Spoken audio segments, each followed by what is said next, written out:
नमस्कार, मी निखिल काटे लोकसंवाद मराठीमध्ये सर्व प्रेक्षकांचं खरं स्वागत करतोय. सांगोला तालुक्याच्या गेल्या अनेक दिवसापासून आपण राजकीय घडामोडी बघतच आहे. या घडामोडीमध्ये बघितलं तर अनेक कार्यकर्त्यांनी आपले निवडणुकीच्या मैदानामध्ये उतरत असताना आपले उमेदवारी अर्ज देखील दाखल केले. याचबरोबर आपण जर बघितलं तर गेल्या 4 तारखेला अनेक कार्यकर्त्यांनी वेगवेगळ्या पक्षांना त्या ठिकाणी पाठिंबा देऊन त्या ठिकाणी त्या कार्यकर्त्यांनी आपला पाठिंबा जाहीर करून त्या नेत्यांना मदत करण्याचं खरं तर त्या ठिकाणी वक्तव्य केलं. आणि यामध्येच आपण जर प्रामुख्याने बघितलं तर सोलापूर जिल्ह्याचं राजकारण कशा पद्धतीचं असणार आहे ह्या गोष्टीचा सुद्धा खरं तर आपण आढावा या ठिकाणी घेणार आहे. यासाठीच खरं तर आपण व्हिडिओ आज या ठिकाणी बनवत आहे. सोलापूर जिल्ह्यामध्ये जर बघितलं तर प्रामुख्याने त्या ठिकाणी 11 तालुके 11 मतदारसंघ यामध्ये येत आहेत. तर प्रत्येक मतदारसंघामधली सध्याची राजकीय परिस्थिती कशा पद्धतीची आहे आणि या मतदारसंघामध्ये कोणाविरुद्ध कोण म्हणजे कोण उमेदवार कशा पद्धतीचा असणार आहे, महायुती असेल, महाविकास आघाडी असेल, याचबरोबर अपक्ष उमेदवार, या सर्व जर गोष्टी बघितल्या तर कोणाची कोणासोबत लढत कशा पद्धतीची होणार आहे या सर्व गोष्टी आपण करतो. सोलापूर जिल्ह्यात असणारे जे 11 मतदारसंघ आहेत तर ते मतदारसंघ खरं तर प्रामुख्याने महाराष्ट्रामध्ये मानले जातात आणि याचाच खरं तर आज आपण आढावा या ठिकाणी घेणार आहे. यासाठीच आपण हा व्हिडिओ बनवत आहे. तर यामध्ये प्रथम जर बघितलं आपण सोलापूर शहर मध्य यामध्ये महायुतीच्या माध्यमातून भारतीय जनता पार्टीचे देवेंद्र कोठे हे खरं तर दिग्गज नेते त्या ठिकाणी भारतीय जनता पार्टीकडून उमेदवारी दिलेली आहे. त्याचबरोबर बघितलं तर काँग्रेसच्या माध्यमातून म्हणजेच महाविकास आघाडीतून चेतन नरोटे यांना तेथील उमेदवारी दिलेली आहे. आणि या दोघांच्या जर लढती जर आपण बघितलं तर निश्चितपणानं जे पारडं जड आहे ते चेतन नरोटे यांचं पारडं जड आपल्याला सोलापूर शहरमध्ये या ठिकाणी आपल्याला बघायला मिळते. त्याचबरोबर आपण जर बघायचं म्हटलं तर सांगोला शहराचा गेल्या अनेक दिवसापासून आपण ग्राउंड रिपोर्ट घेत आहे. डॉक्टर बाबासाहेब देशमुख असतील, दीपक आबा असतील, याचबरोबर शहाजी बापू असतील, असे 3 दिग्गज नेते खरं तर या निवडणुकीच्या मैदानात आपल्याला पाहायला मिळत आहेत. यात जर बघितलं तर शिंदे गटाकडून म्हणजेच महायुतीच्या माध्यमातून आमदार शहाजी बापू पाटील यांना उमेदवारी त्या ठिकाणी मिळालेली आहे. महाविकास आघाडीतून जर बघितलं आपण तर दीपक आबा साळुंके पाटील यांना देखील उद्धव बाळासाहेब ठाकरे यांच्याकडून उमेदवारी देण्यात आलेली आहे. आणि सांगोल्यामध्ये जो गेल्या अनेक दिवसांपासून शेतकरी कामगार पक्षामध्ये जो पक्ष होता त्याच्यामध्ये डॉक्टर बाबासाहेब देशमुख यांना उमेदवारी खरं तर मिळाली होती, परंतु त्या ठिकाणी त्यांची युतीची महाविकास आघाडीची आणि शेतकरी कामगार पक्षाची युती असल्यामुळं सांगोल्याची जागा खरं तर दीपक आबांकडे गेल्यामुळं डॉक्टर बाबासाहेब देशमुख यांचं बंड सांगोल्यामध्ये झालं. आणि या जर सर्व गोष्टीमध्ये आपण जर पारडं यामध्ये जर बघितलं तर यामध्ये प्रामुख्यानं आपल्याला सांगोला तालुक्याची जी निवडणूक आपल्याला चुरशीची पाहायला मिळणार आहे ती फक्त आणि फक्त दीपक आबा साळुंके पाटील आणि डॉक्टर बाबासाहेब देशमुख या 2 दिग्गज नेत्यामध्ये आपल्याला जी निवडणूक आहे ती पाहायला मिळणार आहे. याचबरोबर जर आपण बघितलं तर मोहोळ तालुक्याचा जर आपण विचार करायचं म्हटलं तर त्या ठिकाणी अजित पवार राष्ट्रवादी गटाकडून जर बघितलं तर यशवंत माने यांना महायुतीच्या माध्यमातून उमेदवारी दिलेली आहे. आणि त्याचबरोबर जर विरोधक म्हणून जर त्या ठिकाणी शरद पवारचंद्र जो गट आहे जर त्यांच्या माध्यमातून बघितलं तर राजू खरे यांना महाविकास आघाडीच्या माध्यमातून त्यांना त्या ठिकाणी उमेदवारी देण्यात आलेली आहे. पण या जर बघितलं आपण तर या दोघांमध्ये आटातटीची निवडणूक कशा पद्धतीची होणं हे देखील आपल्याला बघणं गरजेचं आहे. आणि त्यातच जर बघायचं म्हटलं तर पहिल्यांदा जर बघितलं तर शरदचंद्रजी पवार यांच्या गटाकडून सिद्धी कदम यांना खरं तर उमेदवारी जाहीर झाली आणि परत तीच उमेदवारी जी होती ती त्या ठिकाणी रद्द केली आणि तीच जी उमेदवारी होती ती राजू खरे यांना देण्यात आली. परंतु सिद्धी कदम यांना उमेदवारी नाकारल्यानंतर जे सिद्धी रमेश कदम जे माजी आमदार होते रमेश कदम यांनी त्या ठिकाणी अजितदादा गटाला खरं तर पाठिंबा दिल्यामुळे यशवंत माने यांचं पारडं सध्याच्या स्थितीला त्या ठिकाणी आपल्याला जड झालेलं आपल्याला पाहायला मिळतंय. त्याचबरोबर जर बघितलं आपण माढ्याचा जर विचार करायचं म्हटलं तर माढ्यामध्ये महायुतीच्या माध्यमातून मिनलताई साठे या खरं तर त्या ठिकाणी उमेदवारी त्या ठिकाणी महायुतीतून देण्यात आलेली आहे. त्याचबरोबर बघितले तर शरदचंद्रजी पवार पक्षाच्या माध्यमातून महाविकास आघाडीकडून अभिजित आबा पाटील यांना खरं तर त्या ठिकाणी त्यांना उमेदवारी मिळालेली आहे. आणि माढ्यात जर आपण बघितलं तर त्या ठिकाणी अभिजित आबा पाटील यांचं पारडं सध्याच्या स्थितीला आपल्याला तिथं जड असलेलं पाहायला मिळतंय. याचबरोबर जर बघितलं आपण पंढरपूर आणि मंगळवेढा हा देखील मतदारसंघ आपल्या शेजारीलच मतदारसंघ आहे आणि हा देखील निवडणुकीमध्ये महत्त्वाचा मतदारसंघ असलेला हा मतदारसंघ आहे. या जर बघितलं आपण तर या बाजूला भारतीय जनता पार्टीच्या माध्यमातून समाधान आवताडे यांना महायुतीच्या माध्यमातून त्या ठिकाणी उमेदवारी देण्यात आली. याचबरोबर जर बघितलं या पंढरपूर मंगळवेढा विधानसभा मतदारसंघामध्ये खरं तर 4 दिग्गज नेते उतरलेले आपल्याला बघायला मिळाले. मनसेच्या माध्यमातून दिलीप धोत्रे असतील, त्याचबरोबर शरदचंद्रजी पवार गटाकडून अनिल सावंत असतील आणि काँग्रेसच्या माध्यमातून भगीरथदादा भालके असतील, असे खरं तर 4 दिग्गज नेते त्या ठिकाणी निवडणुकीच्या रिंगणात आपल्याला बघायला मिळाले. आणि ह्या जर आता आपण बघितलं कशा पद्धतीची इथे निवडणूक होणार आहे, तर यामध्ये समाधान आवताडे विरुद्ध भगीरथ भालके ही खरं तर त्या ठिकाणी निवडणूक मंगळवेढा पंढरपूरची आपल्याला बघायला मिळणार आहे.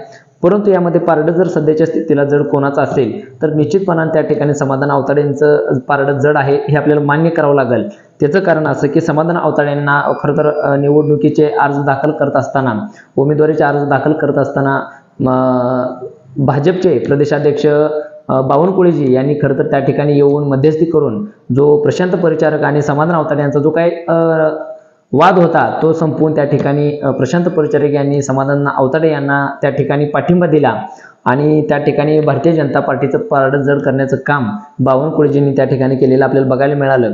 त्याचबरोबर बघितलं तर दिलीप धोत्रे हे देखील मनसेचे एक दिग्गज नेते, एक तगडा नेता त्या ठिकाणी आपल्याला उतरलेला पाहायला मिळाला. आणि यात जर बघितलं तर कालच राज ठाकरे यांनी देखील त्या ठिकाणी एक सभा घेतली आणि सभेला सुद्धा मंगळवेढा आणि पंढरपूर तालुक्यातील सर्वच कार्यकर्ते जे होते ते मोठ्या संख्येने देखील आपल्याला उपस्थित झालेले बघायला मिळाले. त्याचबरोबर शक्ती प्रदर्शन देखील त्यांनी त्या ठिकाणी मोठं केलेलं आपल्याला बघायला मिळालं. याचबरोबर शरदचंद्र पवार गटाच्या माध्यमातून अनिल सावंत यांना देखील त्या ठिकाणी त्यांनी उमेदवारी जाहीर केली.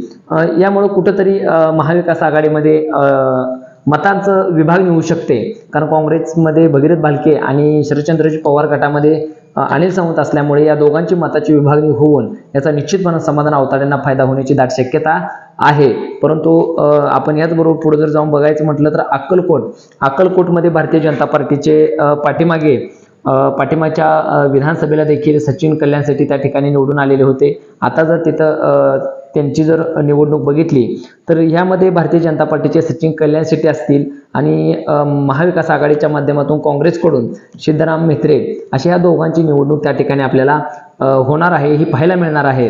आणि या दोघांच्या निवडणुकीत जर पारडा आपल्याला जर बघायचं म्हटलं तर ह्या वेळेला निश्चितपणानं अक्कलकोटमध्ये सद्यस्थितीला जे पारडा आहे ते सिद्धराम म्हेत्रे यांचं जड झालेलं आपल्याला बघायला मिळते. आणि सचिन कल्याण शेट्टी यांच्याबद्दल खरं तर लोकांची नाराजी प्रचंड अक्कलकोटमध्ये आहे. त्यांनी त्या ठिकाणी सांगितलं की निकृष्ट दर्जाची कामं अनेक त्या ठिकाणी झाल्यामुळं लोकांमध्ये कुठंतर नाराजी नाट्य पाहायला मिळालं. यामुळं यावेळेला काँग्रेसला त्या ठिकाणी संधी देण्याची लोकांची भूमिका आहे आणि त्यामुळंच काँग्रेसचं पारडं सध्या अक्कलकोट यामध्ये आपल्याला सिद्धराम म्हेत्रे यांचं जड असलेलं आपल्याला बघायला मिळतंय.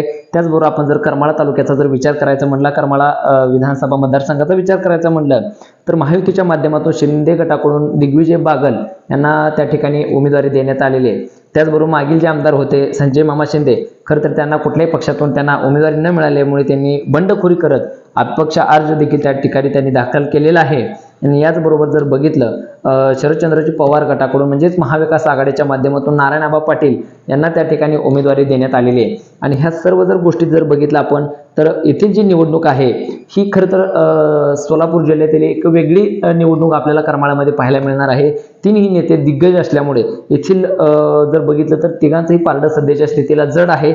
यामुळे इथे नेमकं कशा पद्धतीची निवडणूक होणार आहे हे देखील आपल्याला पाहणं गरजेचं ठरणार आहे.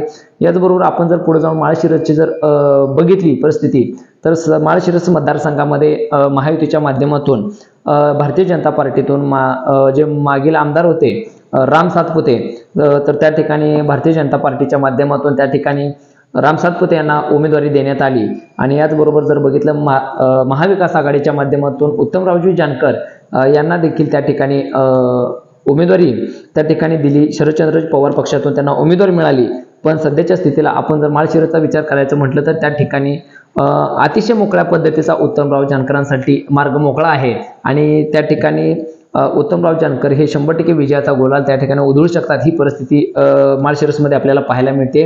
त्यामुळे पारडं निश्चितपणाने त्या ठिकाणी उत्तमराव जानकरांचं जड झालेलं आपल्याला त्या ठिकाणी पाहायला मिळते. याचबरोबर आपण जर शहर उत्तर सोलापूर या जर गोष्टीचा विचार करायचं म्हटलं तर भारतीय जनता पार्टीच्या माध्यमातून विजयकुमार देशमुख हे खरं तर दिग्गज नेते त्या ठिकाणी एका बाजूला उभे आहेत. आणि महाविकास आघाडीचा जर आपण विचार करायचं म्हटलं तर शरदचंद्रजी पवार गटाच्या माध्यमातून महेश काळे यांना देखील त्या ठिकाणी उमेदवारी देण्यात आलेली आहे. या दोघांचा जर आपण विचार केला तर निश्चितपणाने त्या ठिकाणी विजयकुमार देशमुख यांचं पारडं आपल्याला जड असलेलं शहर उत्तर सोलापूरमध्ये पाहायला मिळतंय। याचबरोबर सोलापूर दक्षिणचा जर आपण विचार केला तर भारतीय जनता पार्टीच्या माध्यमातून त्या ठिकाणी सुभाष बापू देशमुख, त्याचबरोबर अपक्ष उमेदवार जर बघितलं तर धर्मराज काळादी असे हे पण उमेदवार या निवडणुकीच्या रिंगणात आहेत। आणि उद्धव बाळासाहेब ठाकरे गटाच्या माध्यमातून अमर पाटील हे देखील एक दिग्गज नेते खरं तर या निवडणुकीला आटातटीचा जर स्वरूप आपल्याला त्या ठिकाणी पाहायला मिळणार आहे। परंतु यात जर आपण विचार केला तर सोलापूर दक्षिणमध्ये याचा फायदा कोणाला होणार आहे तर अपक्षमध्ये जर आपण विचार केला जे धर्मराज काळादी आहेत यांच्या पाठीमागे जर बघितला तर सोलापूर दक्षिण मधला जो लिंगायत समाज आहे तो मोठ्या प्रमाणात त्यांच्या पाठीशी आहे आणि अमर पाटील यांच्याही पाठीशी लिंगायत समाज मोठा असल्यामुळं या ठिकाणी कुठेतरी धर्मराज काळादी यांच्या बंडखोरीमुळं किंवा अपक्ष उभा राहण्यामुळं अमर पाटील यांच्या मतांची विभागणी होऊ शकते आणि निश्चितपणाने त्यामुळे सुभाष बापूंना देखील त्या ठिकाणी फायदा होण्याची दाट शक्यता नाकारता येत नाही आपल्याला। याचबरोबर आपण जर बार्शी जर बघितलं खरं तर हा सोलापूर जिल्ह्यातील एक महत्त्वाचा मतदारसंघ म्हणून खरं तर या बार्शीकडे बघितलं जातं।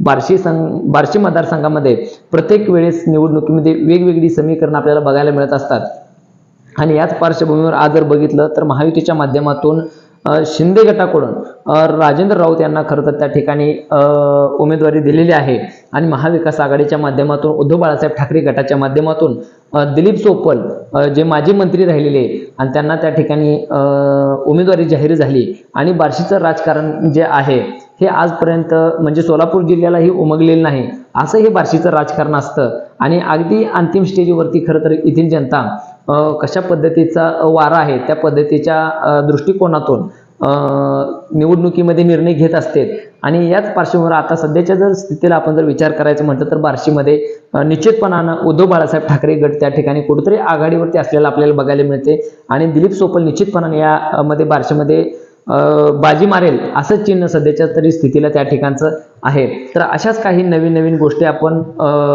राजकीय घडामोडी निवडणुकीपूर्वी आपण बघत जाणार आहे। जिल्ह्यातील असतील, महाराष्ट्रातील असतील, त्याचबरोबर सांगोला तालुक्यातील देखील आपण घडामोडी आपण निश्चितपणाने या ठिकाणी बघून आपण जनतेसमोर जे राजकारण कशा पद्धतीचं कुठं कशा पद्धतीचं होणार आहे या सर्व गोष्टी आपण तुमच्यासमोर सादर करण्याचा आपण प्रयत्न करणार आहोत।